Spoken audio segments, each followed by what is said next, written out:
So, Coach, let's just start off with Iowa State. What do you know about them and tomorrow's opponent? Well, they're talented. They're talented. They've got a 7-foot freshman who is extremely talented. They've got some transfers that had some success in other programs. They're talented. They can score the ball.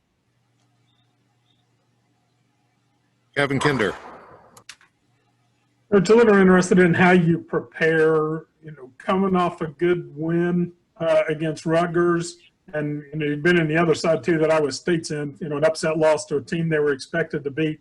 How important, are the things you do yesterday, today, to get ready to play a game like that in the situation you're in? Well, our situation was a little complex in that we had played a lot of games in a short period of time, and we have traveled a lot more miles than most. So we gave our guys, what did we think? What we did, we gave our guys Monday off. Tuesday, they came in and looked at film as a team, and then we practiced.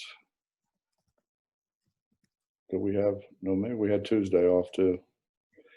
Anyways, we practiced yesterday. It was the first day we practiced since Richmond. The first day we were on the floor. Is that kind of a feel thing?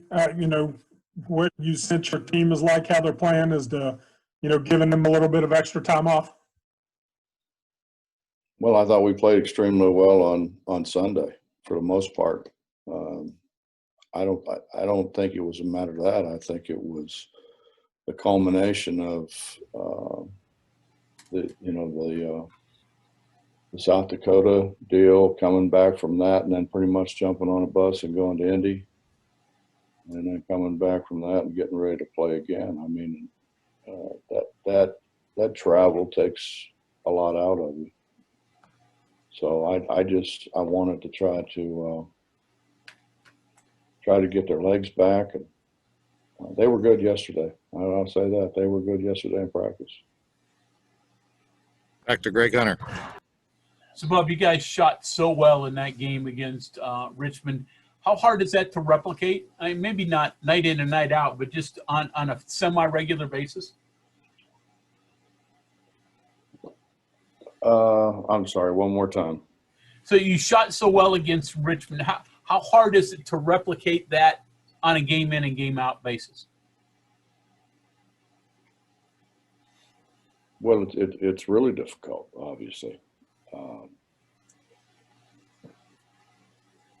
I think we're going to have games where we really shoot it, and that game, Sean and Taz were both really making shots.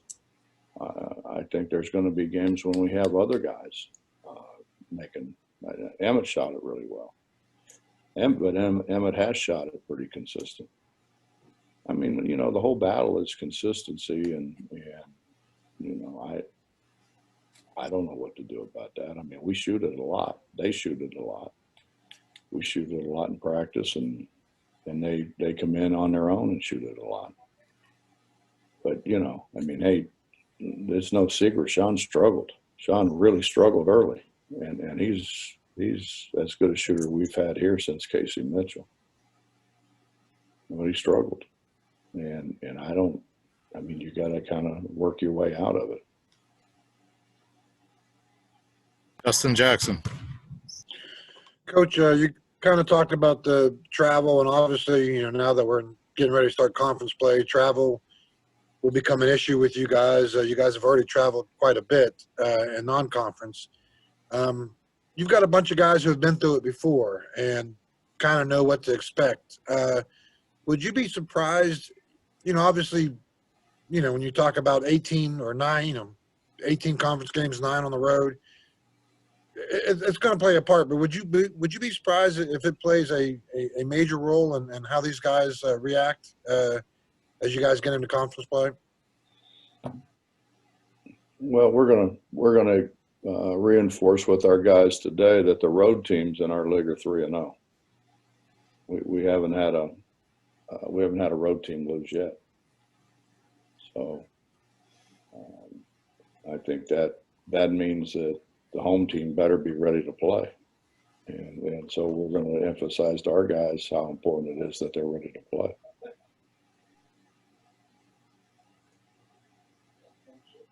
We go to Ryan Pritt. Sorry, I had to get unmuted there. You mentioned those 3 road wins by teams in the league this year. You know, I think perception-wise, a couple of them are probably minor upsets. If you think about TCU over Oklahoma State, and then Kansas State going to Iowa State and winning. I mean, does that just speak of the depth of this league? And do you think with all the things that have gone on in the offseason, do you think we're going to see a lot more of this as we move forward in the year? Yeah, I would think so. You know, everybody was killing Kansas State because they'd lost to a D2 team or a NAIA team or whatever it was. And I thought they were. I really like his young talent. I think they're good. They can make shots. They really played hard. And then you watch Jamie's teams, and Jamie's teams have always played really hard. But they've done a great job of restocking their roster as well. So this is a hard league, guys. It's a hard league, and it makes it a lot harder for us because of where we're located as compared to where they're located. You know, we're not a 2-hour bus ride from anywhere. You know, this is it. We're the road dogs. So we've got to, you know, we've got to hold service at home. I think it's even more important for us to be able to win at home than it is those other people, because they don't have to go through what we've got to go through. You know, you think about it. So we're going to play, and then we're going to have a couple of days, and then we're going to get on a plane and fly and go to Kansas. And nobody else does that. That's just us. Reminder, if you have a question, hit the raise hand feature. Greg Hunter. So, Bob, give us a quick look at the progress of the newcomers. You're starting to play a couple of them more and more. So what do you think of Jalen and Isaiah and all of them? Well, I think Isaiah gets better and better each time out. He's a talented guy. He's a talented guy, and he's a smart guy. And I really do. I think he brings us something that our other guys don't have. I mean, he can make threes. He can stretch the floor. Where the 3 guys that were playing, Derek and Oscar and Gabe, that's not their forte. So that's when you bring something different to the table. I mean, obviously you're probably going to get on the floor more. But he's just getting better. His understanding's getting better. He's understanding how hard you have to play at this level. JB's just not making shots the way he's accustomed to making shots. I think he's played well. I don't think he's lacked in any other area. He's just not shooting the ball as well as we're all accustomed to seeing him shoot the ball. But that'll come. I mean, Sean went through that. Taz went through it to a degree. He'll come out of it. Back to Justin. Coach, you mentioned their transfers. I mean, they basically got 3 transfers, I guess, from their starting 5 who weren't on the team last year or maybe were sitting out. Iowa State's a program, you know, that's traditionally gone with built on transfers. Kind of talk about, does that make them any more difficult to scout, or do you just basically look at what they're doing right now, or you know, what do you see with that program and the way they've built around transfers over the years? Justin, it's a sign of the times. We've just passed transfer and immediate eligibility. It's going to be a circus. Yeah. And it's kind of like I was free agency turned me off on baseball. You know, it wasn't watching the Pirates and Willie Stargell and Roberto Clemente and the Alou boys and all that.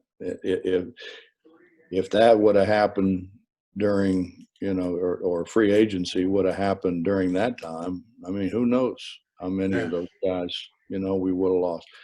And you kind of grow up cheering for a team and for certain people on the team, and then all of a sudden they're gone.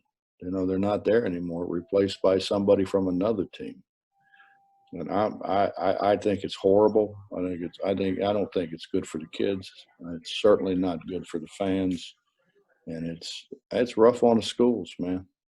I mean, it's going to be a rough deal. But Iowa State's just a little bit ahead of the rest of us. It's going to happen to all of us. That's a done deal with that rule. Then that's passed, and It's going to pass. it's going to pass. Yeah, that's what I thought. Yeah. Back to Greg. So, Bob, with that said about the transfers, and I guess they did pass it yesterday, as a matter of fact. So, you change your philosophy. I mean, you've taken some transfers, but do you look at that deeper in the future? What do you do in the future because of this rule? I don't know. I don't know until really we get into it.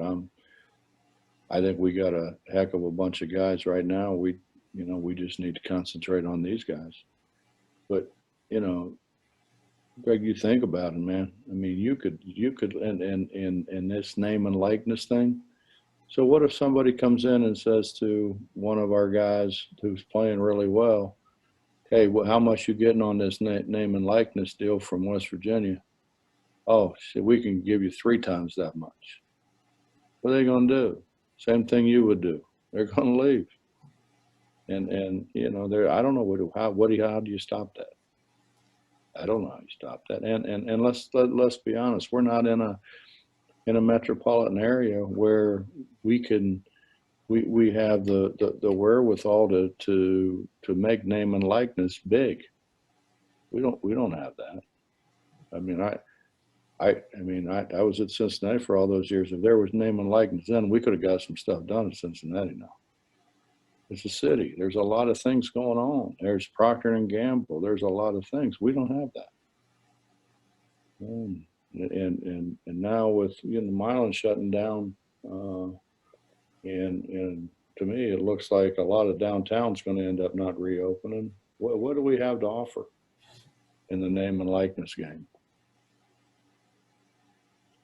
And it used to be you could go find guys. We got Derek, and Derek wasn't heavily recruited. I mean, and he's good now. We got Sean, he wasn't heavily recruited. How long do you keep them? Or can you keep them? Or do you even think you can? So basically we're looking at a lot of one and dones. I guess I got to go have a John Calipari seminar.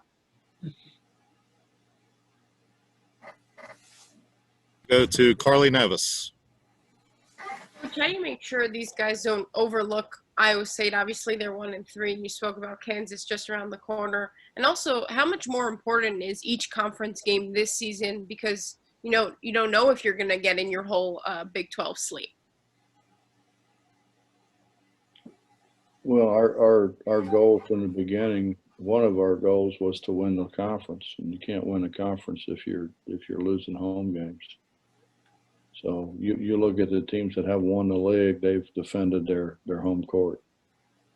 When Texas Tech made a run at it, they defended their home court. Kansas has always defended their home court. Those are the people who won the league. So there's a blueprint for us. We've just got to be able to follow it.